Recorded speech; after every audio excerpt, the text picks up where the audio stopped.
welcome to the last example of converting things from standard form to vertex form for quadratics.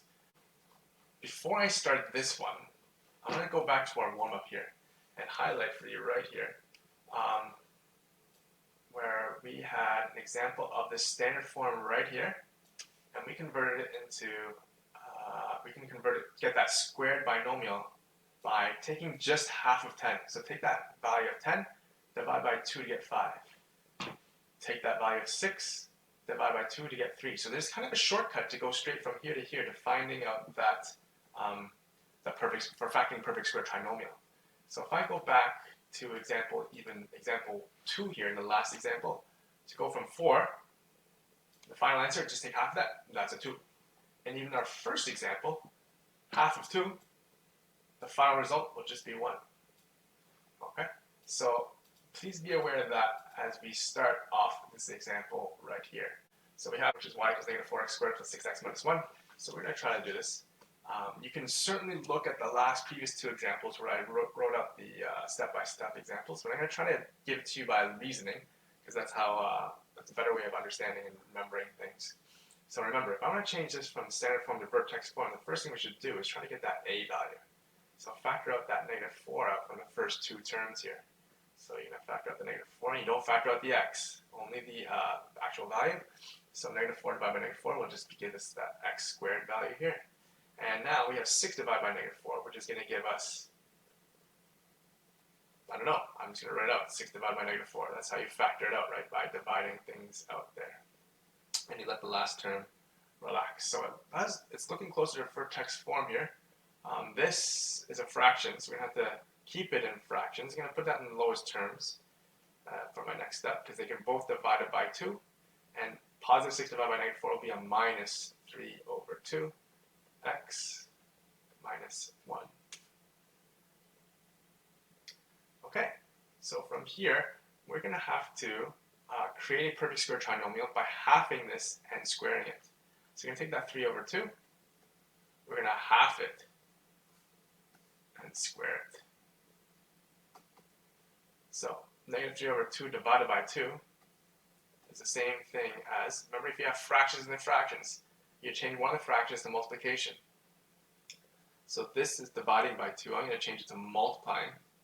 And if you're going to flip the operation from division to multiplication, you're going to flip this as well. So this is 2 over 1. You're going to flip it to 1 over 2 squared. Okay, that's the same thing. Whenever you divide fractions, you multiply by the reciprocal. Okay, and this will be negative 3 over 4. Multiplying the numerator together, so negative 3 times 1 will be negative 3. 2 times 2 will be 4. You square that. And negative 3 squared will be 9, 4 squared will be 16. So this is the number that you add and subtract in order to create a perfect square trinomial.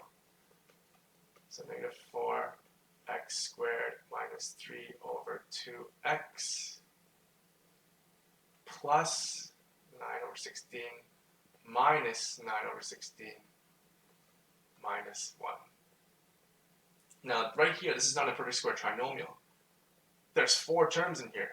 So to, I guess, get rid of that last term, we're going to distribute this last one only in order to get a perfect square trinomial left inside the brackets.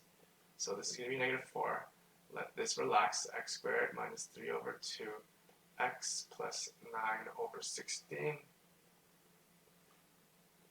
And negative 4 times, a negative times a negative is a positive.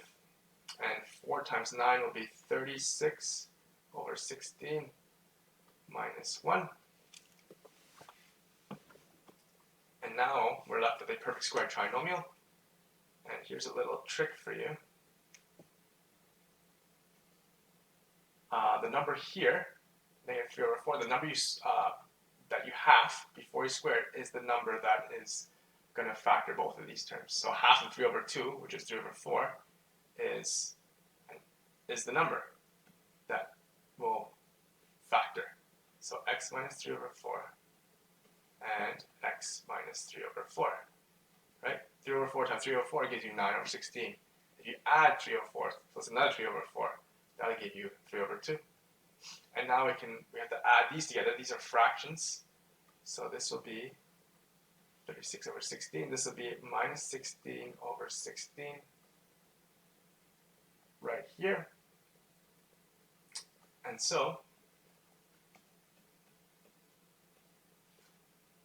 we have these two binomials which are identical, so we can change this to multiply them, squaring them. And 36 minus 16 will be 20 over 16. And we can finally simplify this in their final form. So this is x minus 3 over 4 squared. 20 divided by 16, you divide by 4 for both, so it'll be 5 over 4. And this is your final answer. The vertex will be positive 3 over 4, remember to switch that sign, and 5 over 4. And the mapping rule, so this is the every single coordinate of our original parabola. It's going to be transformed by, remember this formula, so the x plus h and ay plus k. And we have an a, h, and k right here. So our mapping notation will be like this: x plus 3 over 4, because this is moving to the right 3 over 4. Remember to switch the signs. This is x plus 3 over 4. And a is negative 4, so negative 4 times y plus k, which is plus 5 over 4. Okay? And so this is a more difficult question because there's fractions. So you have to best be aware that this portion, you half it and you square it in order to find the value that you add and subtract. So we half 3 over 2 and squared it to get our 9 over 16. Okay? If there's any questions, please talk to me on Google Chat or email me. We're going to have to work on the fractions. It's a difficult problem for many. Just keep practicing and ask me questions, and then you can definitely do it. All right, good luck.